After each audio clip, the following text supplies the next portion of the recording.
Hello, furnace, my old friend. I've come to smelt with you again. G'day, everyone. Professor Maple here. We're back on Maple's world, and we're in the dark part of the world. We're in the Nether.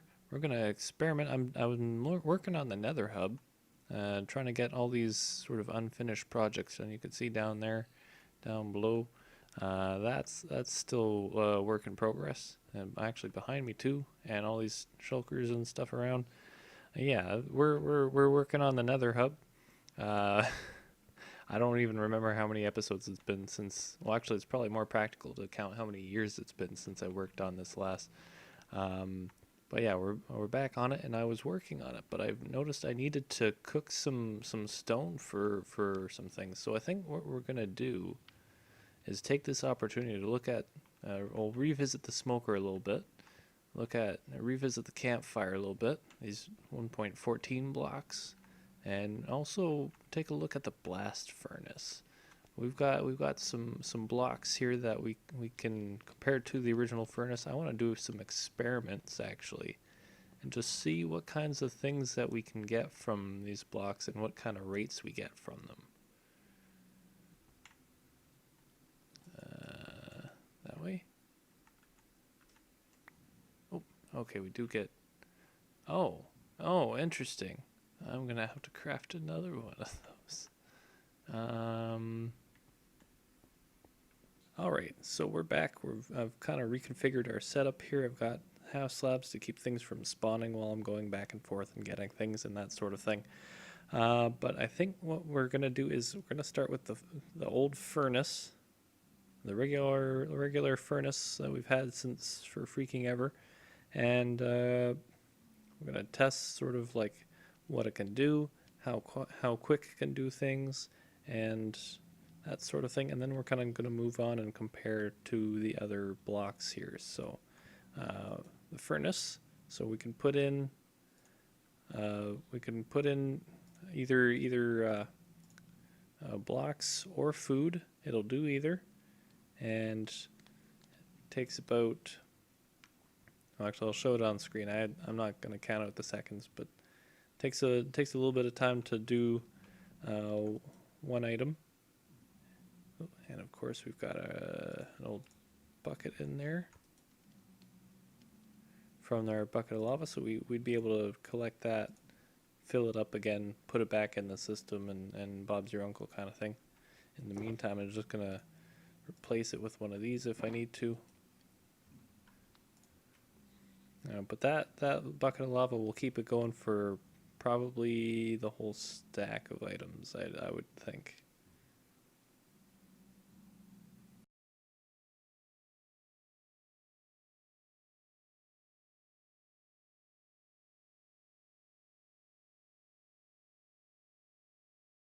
I actually forgot these take so long. We're only halfway through the first stack of things we're testing, and it feels like it's been forever.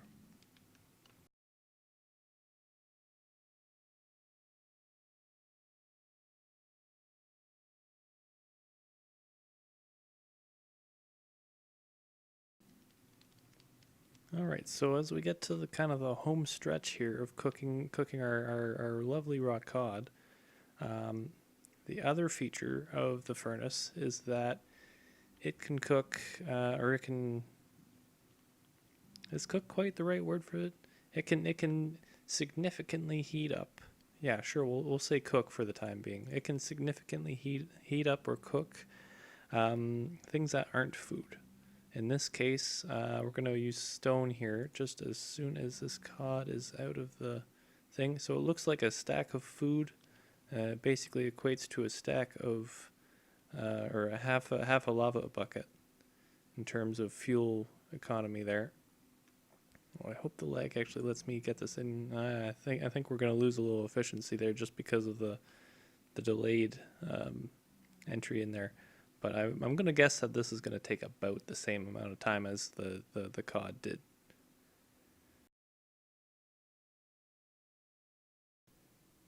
Hello, furnace, my old friend. I've come to smelt with you again. because the stone that I was cooking, while doing science, so I was looking, and the vision of the stone, well, it had stopped, and I was shocked within the time of lagging.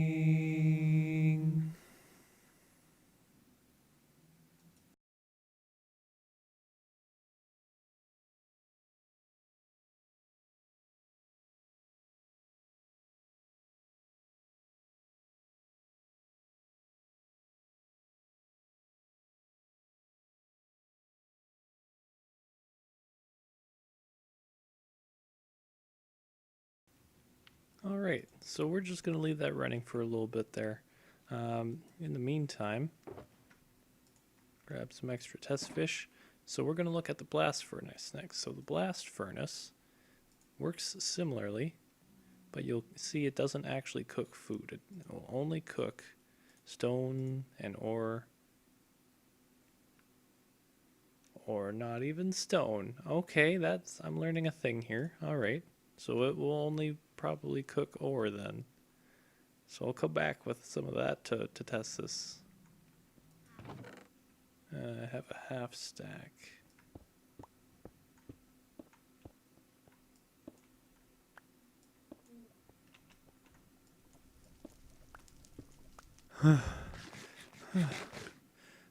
Okay, so we're back. We've got some more. Oh, helps if I don't put it in my offhand. So that'll cook some more, and it looks like it's going probably twice as fast as that the furnace did.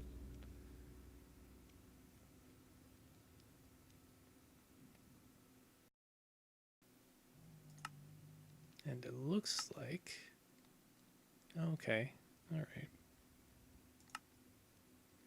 Yeah, it looks like we've only got the ores that you can smell with this thing, so. But how do you? I'm kind of curious as to how you get just the nuggets from this thing. Because you should get an ingot from this thing, right? Unless, oh, okay, well that makes sense. You get them from your armor. Okay, all right, that makes sense then. So it can do armor. That's cool.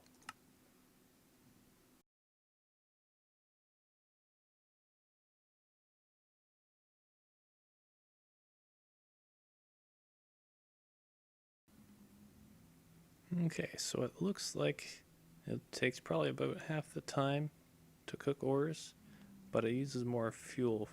It's less fuel efficient because we used half that lava bucket in that time. Oh, it also has this really nice texture to it when it's glowing in the front there, and the smoke particles. Is it any different on the top? Nope. Nope, it's the same. Okay. All right, so then we move on to the smoker. I think that's where we'll go next. So we can't put stone in. I can almost guarantee you we can't put ore in, but we can definitely put food in. Raw food that can be cooked can go in. Let's take a look here. Yeah, here we've got our cod in there. We've got salmon we could do, potatoes, mutton, kelp, chicken. I imagine we could probably do like beef and things. It's interesting that it's not showing those though, so I could be wrong on that.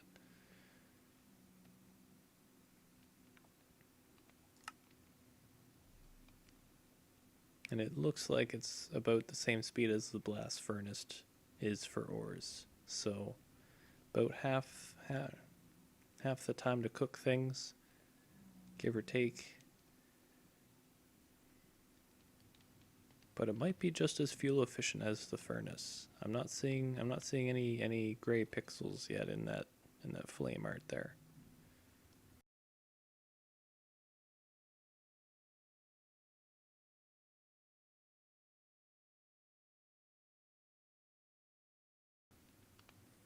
All right, so that seems to look about, yeah, as I said, about the same speed as the blast furnace, and it looks about as fuel efficient. It's used about half the lava bucket and doing that whole stack.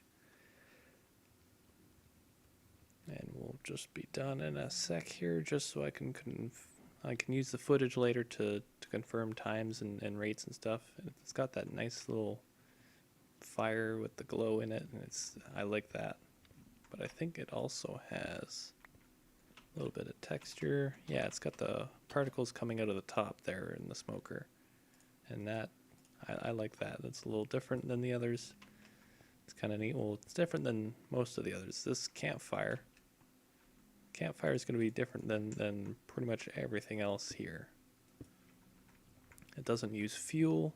It I'm pretty sure won't do like, yeah, that's going to place if I set it down. Yeah. You also don't have a UI for it. It actually, you just plop your food on there directly. So I think what we're going to do to test this one is we're going to do, because I think, actually, can I reach all four sides from here? Okay, it's not so much a matter of reach, it's just a matter of clicking on the block and it'll place the fish again. Okay, so I think when those are done, we're gonna do a test here. I'm gonna have to do this manually, because when these fish are done, oh, there it goes. They're gonna, oh, the hopper is catching them. Okay, cool. Because I vaguely remember the fish like pop off when they're done, but I thought they like flew everywhere and stuff. So if the hopper's catching them, this is a good sign. So we're gonna test it now, and we're gonna go for, well, we're gonna go see how quick this is, because it can do 4 at a time.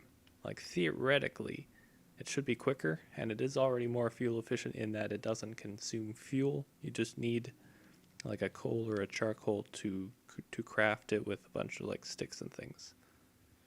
So as soon as this fish is off, I need to make sure to click on the block again. That's going to be the tricky bit. Oh, I caught that one.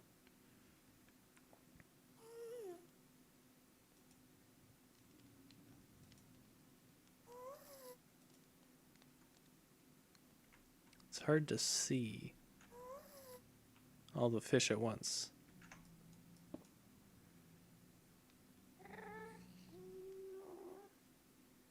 And also, that one flew at me, so this hopper isn't going to collect all of them. That's a thing to keep in mind. Also, if we try to stand on it, we're going to burn ourselves. So we can't just stand on top of it to click. We have to hope we get them all as they go.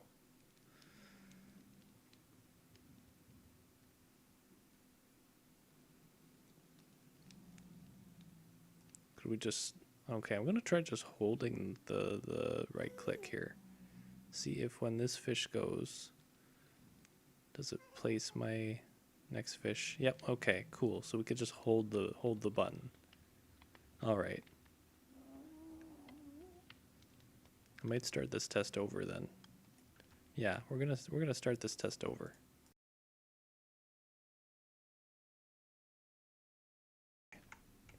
So that's the last of the fish. Timer ends as soon as these last 4 fish pop off here. Now I also kind of want to see while we're at this. Well, I basically burnt myself trying to get up here. I also want to see if these 4 corners, if they stop giving off particle effects once the fish are done cooking. So we'll see these front 2 in a sec. They'll oh, there, yep, right on cue. And then, oh, looks like the other 2 have gone as well. So that should be, yeah, a little about a stack of fish, and we're not seeing any more of those black smoky particle effects. So now the real test is, and I accidentally broke a campfire earlier, it just gives you charcoal back, but if I silk touch it, if I make sure, yeah, with silk touch to harvest this thing, do we get it back as it is? Yes, cool. All right, so you need Silk Touch to harvest a campfire. That's an important thing to note. Um, I think I'm gonna put the rates of how quickly these things put their cook food and stuff on the screen here, just to be a little more interesting than me taking out all these buckets and things. Oh, here we go. This is the reason why I ended up doing this in the first place. I need smooth stone so I can do my half slabs down the bottom, because they're meant to be the floor here, but they changed from just crafting them from regular stone to having to cook the stone again.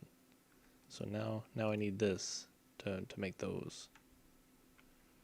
And now for something completely different, a man building a desert in his base.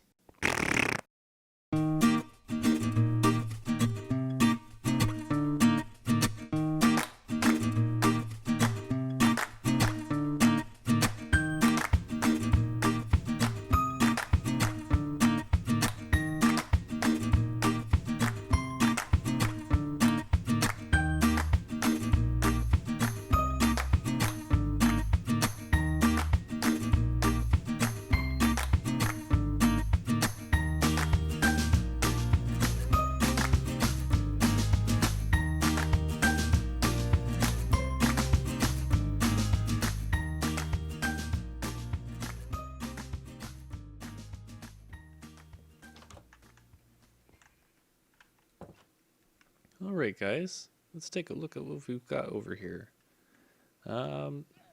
So you could see, this is the desert hex of our Settlers of Catan hexagon project of awesomeness.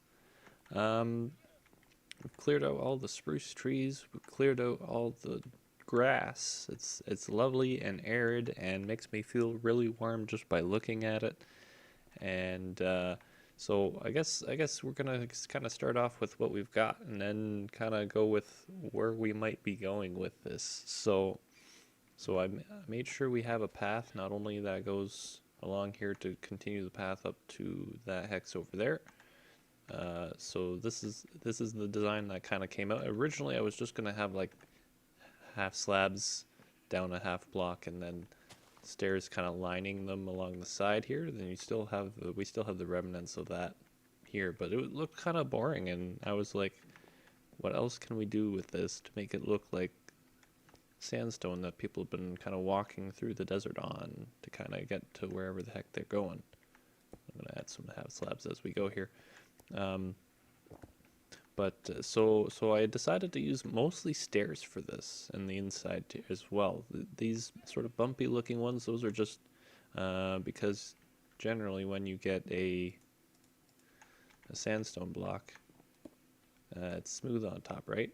But if you put a stair upside down, this is a building trick I kind of picked up probably off of Exhumavoid's Plot World server. So I have no clue who originated that idea, but you use the texture on the bottom of the stairs, and when you put it upside down, it stays that way. So that's what we've got for all these little bumpy bits here and there, you see. And then so we've got stairs also making these sort of like quarter block bits above the slabby part of the stair, because you've got in your stair, you've got your sort of full blocky part, and you've got what I've referred to as the slabby part, the sort of halfway up a block bit that makes it a stair. That chunk that's kind of underneath the missing bit. So we've got our in between the slabby bits, we've got these, and they kind of make little like half block, quarter block kind of little bits and pieces everywhere, and that makes it a lot more interesting to look at. Mind you, you shouldn't be looking at the path the whole time. Like ideally I should make this look really nice so that you're looking at more than just that. But at the same time, I didn't want to just put like blocks through sand and stuff, and I couldn't really think of anything else that really looked decent and also was a path and wasn't grass or wood or something. So this is what we have. Now I've got some little sand dunes put in. We've got a rock formation here. We've got more sand dunes, and I wanted an open space. I'd probably put like a cactus or two here, to be quite honest. I don't see why I would not do something like that. But and maybe some like dead bushes or something. I don't know. As much as this is going to be a desert hex, it's going to look fairly alive because we only have so much space to put everything in, and kind of want, I have a like a grocery list of things I want. So we've got some dunes, we've got some there's a this tall cobblestone dealie over here is going to be the palm tree. I'm going to make fig palm tree. It's going to be, because if you ever have seen, and I've never like seen one up close, but I've seen pictures in on TV and stuff where like a fig palm tree is very straight, and then it has sort of like branches going out, whereas like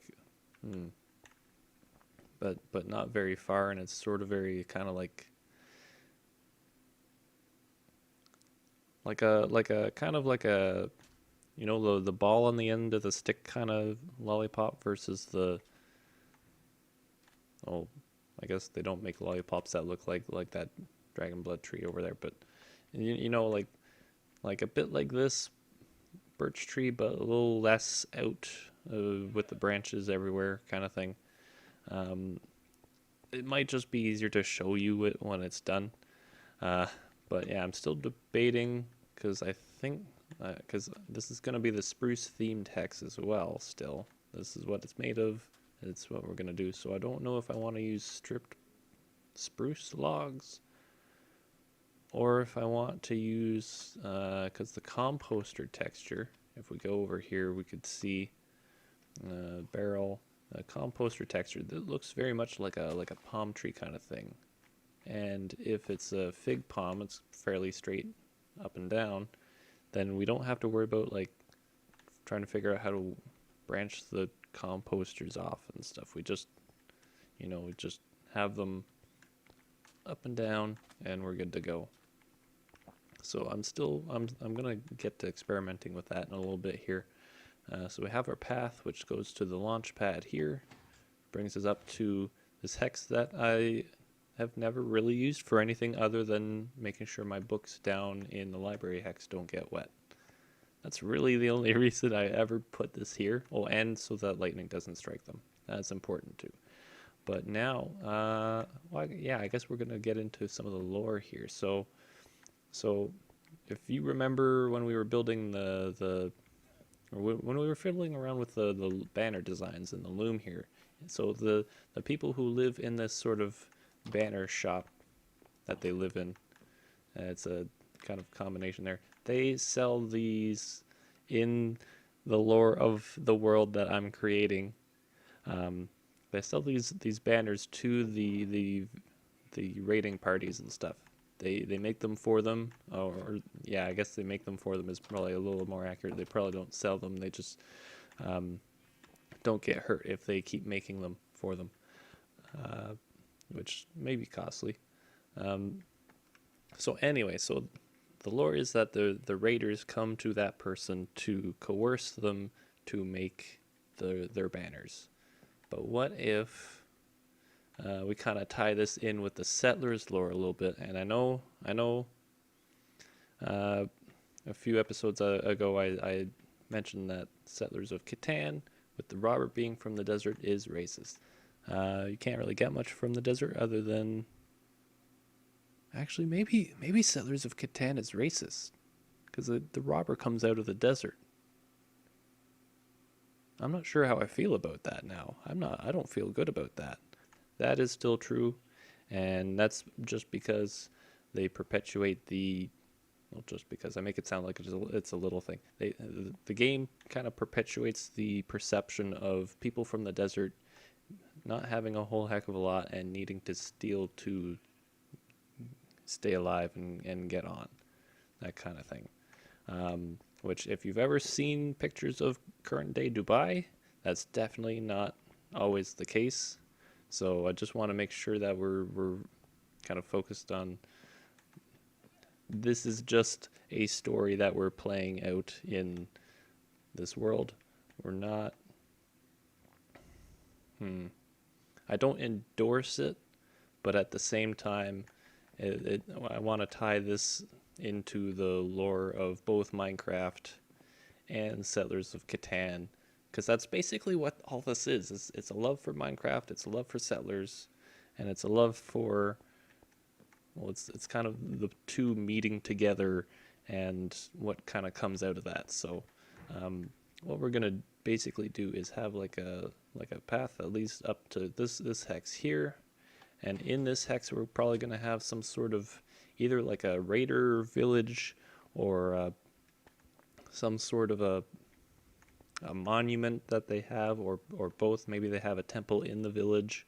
It's not going to be a big temple because we only have this much room for it. But yeah, we're gonna getting ideas for some sort of like raider temple, and now that I say raider temple out loud, I just all I can think of is Indiana Jones. So that might be a thing.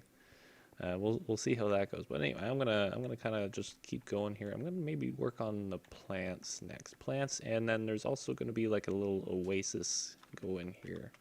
So we're gonna stuff as many desert things in this area as we can. Dawn of a new day, guys, and I've done a little bit of work here. So I guess first off, we've got this tent. I guess we have a traveler going through the desert, and he's chosen this little oasis to set up for the night. And he's got a little brown bedroll looking thing here. I use the half slabs to kind of trick the eye into thinking the bed is only like a Minecraft pixel tall. We also have some white banners, plain white banners as the sort of the flaps on the tent. And I'm still trying to figure out if I can get a way for this flap to just like go across like these other flaps are kind of across this way, and so is this one. But this one's kind of stuck on the side. I put up a piece of string, hoping I could kind of hang a banner on that, technically. That's not so much the case. It's kind of gone to the side, so I might try like a birch sign or something. I want to try and avoid using other wood types, although I might end up using birch for something else here. I was thinking of using it at one point, and I'm not really sure. But yeah, if you guys know another way for me to hang that banner so it matches the other three, that'd be great. We've got our lantern in there, because I guess he travels not maybe as light as he could, but also very light level 15, if you get the joke. So yeah, we've got our kind of wool tent here. I maybe could have put some sort of tent poles in, but I'm not sure how I would have done that. So we've got our white tent, and again they've chosen white because they're in the desert and it doesn't conduct a whole lot of heat. The bedroll, since it's going to be mostly out in the tent, that color doesn't matter as much, so we can keep it brown to keep it with our theme here, the brown. In case it hasn't been obvious or I haven't explained it so far, the color of the glass on these hexes is kind of the color I've been trying to use to accentuate a lot of these hexes here. So we've got the lime green on this one, and we've got the lime green welcome mat inside the adobe, and the lime green bed up top. Little bits of lantern flew everywhere there. And then I've got the light gray stained glass here on the. Actually, you know what? Because of that, I should actually change this bed to a light gray bed. That's the thing I might have to do. Oh, also add a welcome mat. Things I thought I had done. So anyway, what I might do with this little oasis thingy. That's a rubber band there. I might add like a fish, and then I'm not sure if on Facebook I've been seeing this BBC wildlife video of, I guess there's a turtle that comes back to the desert, and then it rains a whole lot, and fills up the spaces between the sand dunes with water, and they mate, and that's how they procreate, is they come back to the desert where it's all dry, wait for it to rain, and then they make a bunch of eggs and stuff, and catch the fish that swim in from nearby rivers. It's kind of a cool video. It's not very long if you can find it. All the more power to you, all the more learning. So I'm kind of tempted to like bring in turtles and stuff. Maybe make this oasis a little more lively by adding maybe a couple small flowers, maybe return some of the grass I stole from this hex. We've got some. Yeah, let's see how that looks. How does that look? Because I'm not super fond of the idea of grass being here after I just took it all out. I just made a diagonal without realizing I was doing that. Is that better? I guess a little bit. Maybe one there. We're just kind of gonna do this, sprinkle this edge, I think. Oh, no. There we go. Placing on the next block over. Is that too much grass? That's, I think even one more block would have been too much. This might be close to too much. Yeah, I wouldn't add any more to that, I don't think. But then if we do, I should have bone meal. I had bones here. Yeah, okay. Swap that and put a bunch of this back that I don't need. See if I can bone meal this sand. Is that something people have said before? Oh, look at that. Bone mealing the sand. I don't want to go too crazy with this. Oh, that's... that might be too crazy. One bone meal was fine. Two was not. Okay, so we'll take out that one. And maybe this one here. And...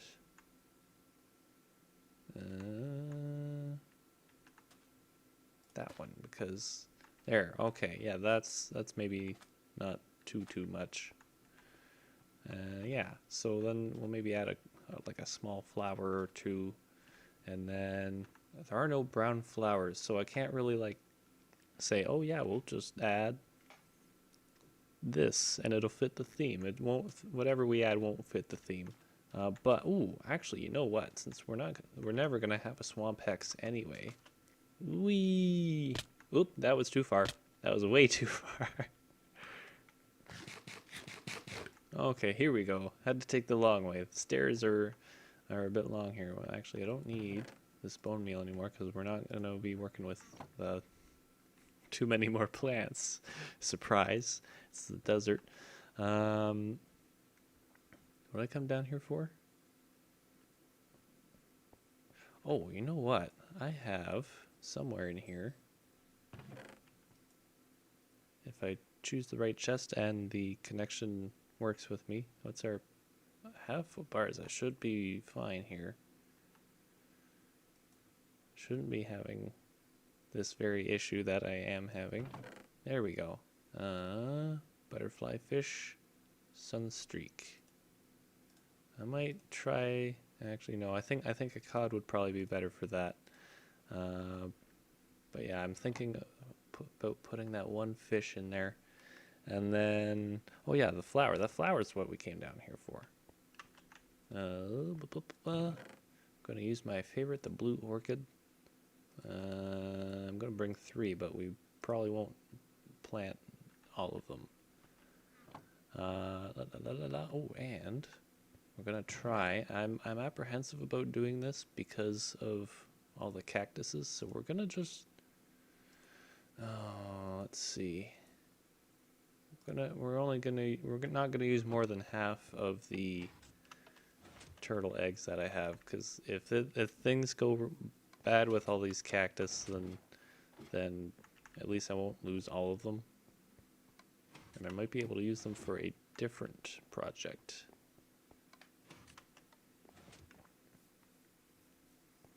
And which kind of that's a thought.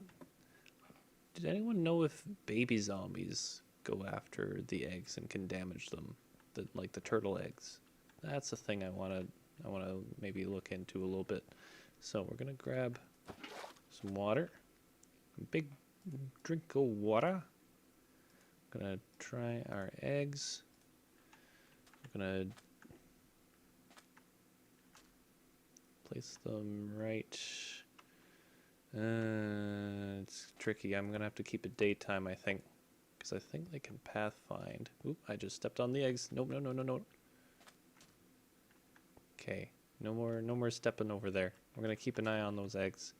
In the meantime, I'm gonna try some flowers.